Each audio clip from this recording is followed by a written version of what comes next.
colours come together. The idea here is we need to coat this evenly.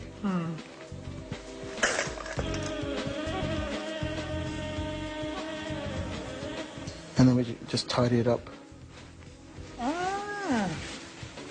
And there we have one hell of a fish. One hell of a fish. For one hell of a family. A beautiful masterpiece, Greg. Go down to the centre.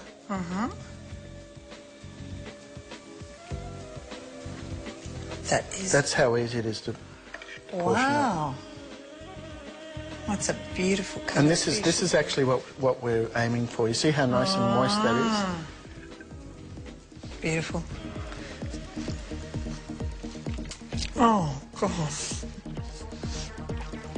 That is unbelievable. It is absolutely stunning. Thank you so much. Pleasure.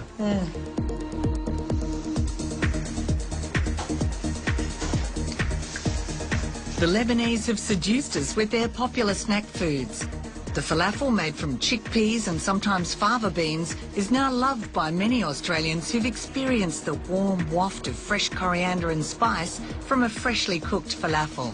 That's the best falafel you eat it when you eat it like this. Oh, I'll say. And Lebanese pizza is similarly Moorish. In a cuisine with no pork products, the meat lover's special is called Lahm Bi Ajine and is made with minced meat and spices. Or there's the fragrant spice mix za'atar, mixed with olive oil, which makes a brekkie favourite called Manoush. We usually put some tomatoes, fresh tomatoes, a bit of fresh mint, some onion. You have seedless olives. That Olives is to the seeds. beautiful. Lebanese brekkie.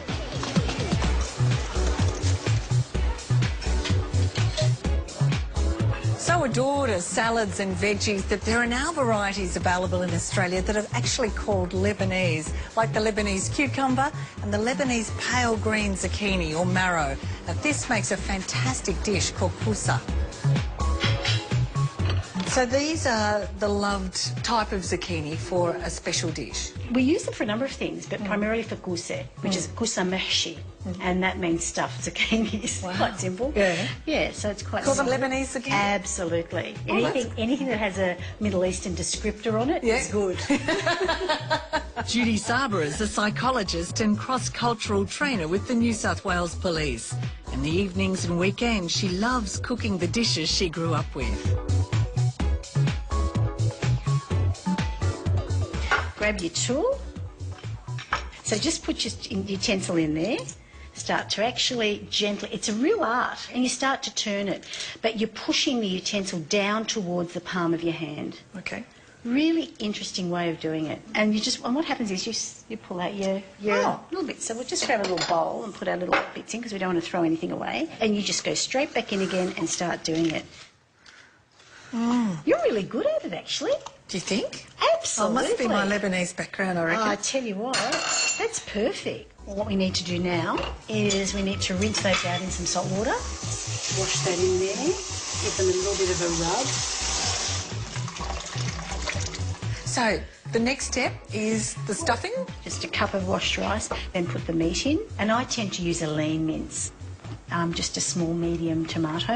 And we're going to go half of the chopped onion today. About a third of a cup of parsley, the same amount of mint, and then the same amount of coriander. Chili, the bhorot, which is the mixed spice. The spice of the gods, cumin, okay, or as we say in Arabic, gamoon. And we've got some black pepper and some beautiful salt. And you do have to have the salt in here because it does bring the flavours up. And then what we're going to put is just a little bit of butter in there, and this has just been softening as it's been sitting on the bench. And then again some beautiful extra virgin olive oil. We're just going to put a couple of tablespoons in. The one thing about Lebanese food is so much of it does involve using your hands. I mean, making the kibbi, doing the tabbouleh. It's really important to actually use your hands to do it. Feels good, doesn't it? There's nothing like a bit of mush. And what we do is we literally grab a small amount and start weaving it in. Now, there's a technique here because many people may not fill them enough. So what we're going to do is the challenge is to tap it. So when you tap it, the ingredients will naturally fall down. Pop them in the bowl. We're going to pop probably 2 heaped tablespoons of salt, 2 heaped tablespoons of tomato paste. We're just going to mix that through, and that's really basically the basis of our sauce. Wow. Yeah. And That's so what pretty we're going to easy. do, really easy as pie. We're going to gently pop these in. Off we go. And we're just going to boil it up. And you know what the catch with this is that you don't put a lid on it. I'm just going to have this with a little bit of fresh yoghurt. And you're going to do the taste test? I think we both are, aren't we? Mm-hmm. Well done. I think I've done this back to front. That is a seriously good vegetable. Nice.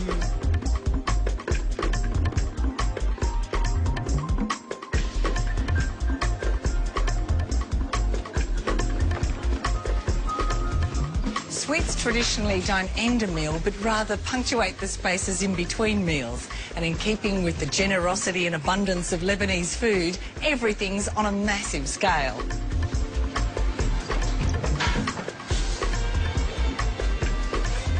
Lebanese baklava sees phyllo pastry and nuts taken to new heights, bathed in clarified butter, baked till golden and anointed with sugar syrup.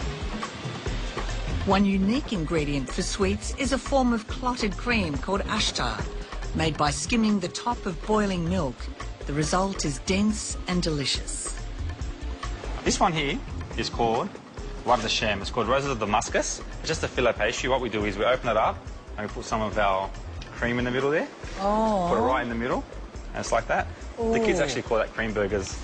This one here is one of our favourite sellers, and we just roll it up, as I said, and put the cream in the middle and fry it and dip it in syrup. Wow, that looks beautiful. So you bite into that and you get cream and Crisp, syrup and... soft, amazing.